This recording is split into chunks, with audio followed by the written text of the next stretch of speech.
Hello friends, welcome back my YouTube channel. আপোনালোক সকলোৱে জানে যে আসাম পুলিচৰ ABUB কনষ্টেবলৰ এডমিট কাৰ্ড 15খন ডিস্ট্ৰিক্টৰ বাবে 20 তাৰিখৰ পৰা ৰিলিজ কৰি দিছে। সো পৰা আমাৰ সকলোৱে ফিজিক্যাল টেষ্ট আছে। তো তাতে ফিজিক্যাল টেষ্ট দিবলৈ যাওঁতে আমাক কি ডকুমেন্টছৰ দৰকাৰ হ'ব হয়তো সকলোৱে নাজানে আৰু যদিও জানে অকমান খেলিমেলি লাগি আছে চাগে। সো আপোনালোকৰ সেই খেলিমেলিটো ক্লিয়াৰ কৰিবৰ বাবে মই এই ভিডিওটো বনাইছো।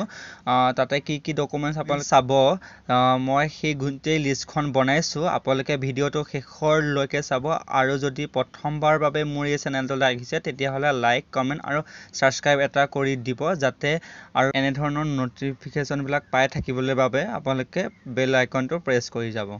বন্ধু বান্ধৱীসকল আপোনালোকে যেতিয়া ফিজিক্যাল টেষ্ট দিবলৈ যাব আপোনালোকে ফিজিক্যাল টেষ্ট দিব যাওঁতে আপোনালোকে নিজৰ মাস্ক আৰু স্যানিটাইজাৰ লগত লৈ যাব আৰু ইয়াতে এটা উল্লেখ আছে যে আপোনালোকৰ যিটো টাইমিং দিয়া থাকিব ৰিপৰ্টিং টাইমতকৈ আপোনালোকে অকমান আগতীয়াকৈ যাবলৈ কৈছে।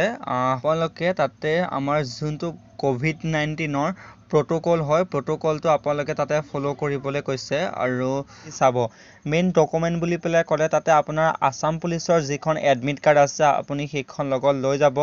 নেক্সট হৈছে আপোনাৰ আইডি প্ৰুফ য'ত আপোনাৰ ফটো থাকিব লাগিব, যেনে ধৰক voter card, Aadhaar card, PAN card, driving licence.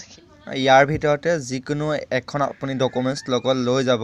আৰু যদিহে আপোনাৰ voter card, Aadhaar card, PAN card, driving licence আপোনাৰ নিজৰ নাইকিয়া তেতিয়াহ'লে আপোনাৰ দেউতাৰ বা মাৰ ডকুমেন্টছখনকে লগত লৈ যাব পাৰে। এতিয়া আহিছো মেইন ডকুমেন্টছলৈ। এতিয়া মেট্ৰিক পাছ চাৰ্টিফিকেট মানে আপোনালোকক যোনখন মেট্ৰিক পাছ কৰোঁতে আপোনালোকক এডমিট কাৰ্ড দিয়া হৈছিল সেই এডমিট কাৰ্ডখন আপোনালোকক দৰকাৰ হ'ব যিটো আপোনাৰ এজ প্ৰুফৰ কাৰণে হ'ব।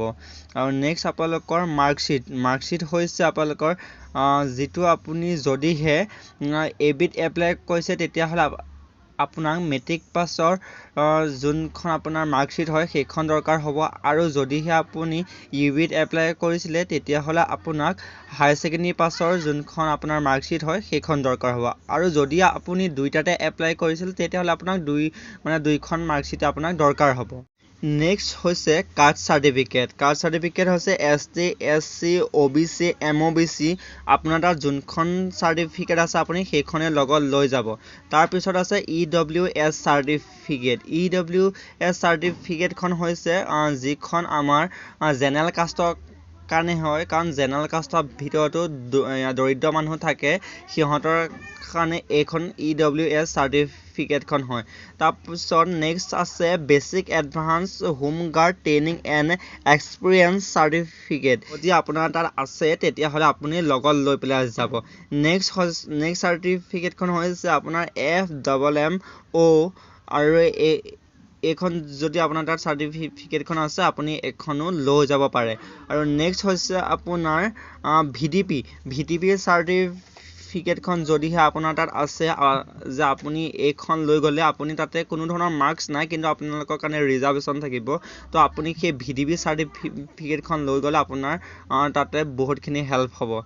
নেক্সট হৈছে আপোনাৰ স্পৰ্টছ চাৰ্টিফিকেট, নেশ্যনেল হওক, ইণ্টাৰনেশ্যনেল হওক বা ডিষ্ট্ৰিক্ট গেম হওক বা ষ্টেট গেম হওক আপোনাৰ তাত যি চাৰ্টিফিকেট আছে আপুনি লগত লৈ যাব।